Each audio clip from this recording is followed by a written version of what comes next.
Good morning ಎಲ್ಲ ಒಳ್ಳೆ ಮನಸ್ಸುಗಳಿಗೆ welcome to daily vlog day 2. ನಾನು ಬೆಳಗ್ಗೆ ಎದ್ದು ಫ್ರೆಶ್ ಆಗಿ ದೇವ್ರಿಗೆ ನಮಸ್ಕಾರ ಮಾಡಿ ಟಿಫನ್ ಮಾಡೋಕ್ಕೆ ಸ್ಟಾರ್ಟ್ ಮಾಡಿದೆ. ಇವತ್ತು ಉಪ್ಪಿಟ್ಟು ಮಾಡೋಣ ಅಂತ ಮಾಡ್ತಾ ಇದ್ದೀನಿ. ಇವತ್ತು ಸಂತುಗೆ ಆಫೀಸ್ ಇದೆ, ಸೊ ನಾನು ಇವತ್ತು ಅಡುಗೆ ಏನೂ ಮಾಡ್ತಾ ಇಲ್ಲ, ಜಸ್ಟ್ ಉಪ್ಪಿಟ್ಟು ಮಾಡ್ತಾ ಇದ್ದೀನಿ. ಮಧ್ಯಾಹ್ನ ನಾನು ಏನಾದ್ರು ಫ್ರೂಟ್ಸ್ ಅಥವಾ ಏನಾದ್ರು ತರಕಾರಿ ಏನಾದ್ರು ತಿನ್ನೋಣ ಅಂತ ಹೇಳ್ಬಿಟ್ಟು ಜಸ್ಟ್ ಟಿಫನ್ ಮಾಡಿ ಜುಂಬಾ ಮಾಡಿಬಿಟ್ಟು ಆಮೇಲೆ ಕಸ ಎಲ್ಲ ಹೊಡೆದೆ. ಅಷ್ಟರಲ್ಲಿ ಸಂತು ಎದ್ಬಿಟ್ಟು ಸಂತು ಫ್ರೆಶ್ ಆಗಿಬಿಟ್ಟು ಅವನು ಟಿಫನ್ ಎಲ್ಲ ಮಾಡ್ದ. ಫ್ರೆಶ್ ಆಗಿಬಿಟ್ಟು ಅವನು ಆಫೀಸಿಗೆ ರೆಡಿಯಾಗಿ ಹೋದ. ಅವನಿಗೆ ಸಂತೆಗೆ ಬಾಯ್ ಹೇಳ್ಬಿಟ್ಟು ಮಿಸ್ ಯು ಅಂತ ಹೇಳ್ಬಿಟ್ಟು ನಾನು ಸ್ವಲ್ಪ ಟೈಮ್ ಸ್ಪೆಂಡ್ ಮಾಡಿದೆ. ಆಮೇಲೆ ಜಾಗಿಂಗ್ ಹೋಗಿ ಬಂದೆ. ಜಾಗಿಂಗ್ ಎಲ್ಲ ಮುಗಿಸ್ಕೊಂಡು ಬಂದು ಒಬ್ಳಿಗೆ ಟಿಫನ್ ಮಾಡೋಕ್ಕೆ ಬೇಜಾರಾಗ್ತಿತ್ತು ಅಂತ ಟಿ ವಿ ನೋಡಿಕೊಂಡು ಟಿಫನ್ ಮಾಡ್ತಾ ಇದ್ದೆ. ಟಿಫನ್ ಎಲ್ಲ ಮುಗಿಸ್ಕೊಂಡು ನಾನು ಸ್ನಾನ ಮಾಡಿ ಸ್ಕಿನ್ ಕೇರ್ ಮಾಡ್ಕೊಳ್ಳೋಣ ಅಂತ ಮಾಡ್ಕೊತಿದ್ದೆ.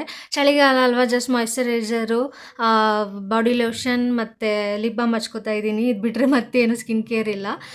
ಒಂದು ವಿಷಯ ಶೇರ್ ಮಾಡಬೇಕು. ಆ್ಯಕ್ಚುಲಿ ನನಗೆ ಈ ವರ್ಕಿಂಗ್ ವುಮೆನ್ಸ್ ಇರ್ತಾರಲ್ಲ, ಅವ್ರು ನೋಡಿದ್ರೆ ತುಂಬ ಪ್ರೌಡ್ ಫೀಲ್ ಆಗುತ್ತೆ.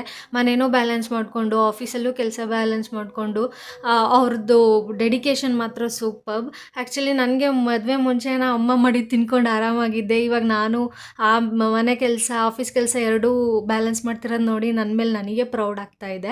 ಒಂದೊಂದು ಸಲ ಅನಿಸುತ್ತೆ ಆಫೀಸಿಗೆ ಹೋಗಬೇಕು, ಆಲ್ರೆಡಿ 4 ಇಯರ್ಸ್ ಆಯಿತು ವರ್ಕ್ ಫ್ರಮ್ ಹೋಮೇ ಮಾಡ್ತಿದ್ದೀನಿ ಅಂತ. ಬಟ್ ಈ ಬೆಂಗಳೂರು ಟ್ರಾಫಿಕ್ ನೋಡಿ ಯಾಕೆ ಬೇಕಪ್ಪ ಗುರು, ಆರಾಮಾಗಿ ವರ್ಕ್ ಫ್ರಮ್ ಹೋಮ್ ಮಾಡ್ಕೊಂಡಿರೋಣ ಅಂತ ಇರ್ತೀನಿ. ಬಟ್ ನೀವು ಗರ್ಲ್ಸ್ ಸ್ಟ್ರಾಂಗ್ ಆಗಿರ್ರಿ. ನೀವು ಚೆನ್ನಾಗಿದ್ದರೆ ನಿಮ್ಮ ಫ್ಯಾಮಿಲಿನೂ ಚೆನ್ನಾಗಿ ನೋಡ್ಕೊತೀರಾ. ನೀವು ಹೆಲ್ದಿಯಾಗಿದ್ದರೆ ನಿಮ್ಮ ಫ್ಯಾಮಿಲಿ ಕೂಡ ಹೆಲ್ದಿಯಾಗಿರುತ್ತೆ. ನಿಮ್ಮ ಹೆಲ್ತ್ ಕಡೆ ಕಾನ್ಸಂಟ್ರೇಟ್ ಮಾಡಿ. ಸೊ ಇಷ್ಟು ಹೇಳ್ತಾ ನಾನು ಫ್ರೆಶ್ ಆಗಿಬಿಟ್ಟು ಮತ್ತು ದೇವ್ರ ಪೂಜೆ ಎಲ್ಲ ಮಾಡಿಬಿಟ್ಟೆ. ದೇವ್ರ ಪೂಜೆ ಎಲ್ಲ ಮುಗಿಸ್ಬಿಟ್ಟು ನಾನು ಲಾಗಿನ್ ಆಗಿಬಿಟ್ಟು ಕೆಲಸ ಮಾಡ್ತಾ ಇದ್ದೆ. ಇವತ್ತಂತೂ ಹೆವಿ ಕೆಲಸ ಇತ್ತು. ಬೆಳಗ್ಗೆ 11:30 10ಗೆ ಸ್ಟಾರ್ಟ್ ಮಾಡಿದ್ದು 2 ಗಂಟೆವರೆಗೂ ಕಂಟಿನ್ಯೂಸ್ ಕಾಲೇ ನಡೀತಾನೇ ಇತ್ತು. ಕಾಲ್ ಮುಗಿಸ್ಕೊಂಡು ನಾನು ಮಧ್ಯಾಹ್ನ ಊಟ ಮಾಡಿದೆ. ಊಟ ಎಲ್ಲ ಮಾಡಿಬಿಟ್ಟು ಇನ್ನೇನು ಕೆಲಸ ಕಂಟಿನ್ಯೂ ಮಾಡ್ಕೊಳ್ತಾ ಕುಂತಿದ್ದೆ. ಅಷ್ಟೊತ್ತಿಗೆ ಸಂಜೆ ಆಗಿಬಿಡ್ತು. ನಾನು ಲಾಗೌಟ್ ಆಗಿಬಿಟ್ಟು ಬಟ್ಟೆ ಎಲ್ಲ ಒಣಗಾಕಿದ್ದೆ. ಬಟ್ಟೆ ಎಲ್ಲ ವಾಪಸ್ ತೊಗೊಂಬಂದೆ. ನಾನು ಅದನ್ನೆಲ್ಲ ಬಟ್ಟೆ ತೊಗೊಂಬಂದಿದ್ದನ್ನೆಲ್ಲ ನೀಟಾಗಿ ಮಡ್ಚ್ಕೊತಾ ಕೂತಿದ್ದೆ.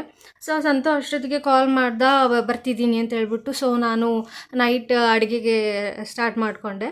ನಾನು ಊರಿಂದ ಬರಬೇಕಾದ್ರೇ ಹೊಟ್ಟೆ ಮೆಣಸಿನ್ಕಾಯಿ ಅದೆಲ್ಲ ತಂದುಬಿಡ್ತೀನಿ, ಯಾಕಂದರೆ ಬೆಂಗಳೂರಲ್ಲಿ ಹೈಬ್ರಿಡ್ ಕ್ಯಾಪ್ಸಿಕಮ್ ಅದು ಸಿಗುತ್ತೆ. ಸೊ ಊರಿಂದನೇ ತಂದುಬಿಡ್ತೀನಿ. ಇವತ್ತು ನೈಟ್ ಅಡುಗೆಗೆ ರೊಟ್ಟಿ, ಪಲ್ಯ, ಅನ್ನ, ಸಾಂಬಾರು. ಸೊ ಅಡುಗೆ ಎಲ್ಲ ಮುಗಿಸ್ಬಿಟ್ಟು ನಾನು ಸಂತೋಷ್ ಜೊತೆಗೆ ಸ್ವಲ್ಪ ಟೈಮ್ ಸ್ಪೆಂಡ್ ಮಾಡಿ ಊಟ ಮಾಡಿ ನನ್ನ ಪಾತ್ರೆ ಎಲ್ಲ ತೊಳೆದ್ಬಿಟ್ಟು ಎಲ್ಲ ಕೆಲಸ ಮುಗಿಸ್ಬಿಟ್ಟು ನಾನು ಮಲಗಿದೆ. ಸೊ ಇದಾಗಿತ್ತು ನಮ್ಮ ಡೈಲಿ ವ್ಲಾಗ್ ಡೇ 2. ಇದೇ ಥರ ವೀಡಿಯೋಗೆ ವೇಟ್ ಮಾಡ್ತಾಯಿರಿ.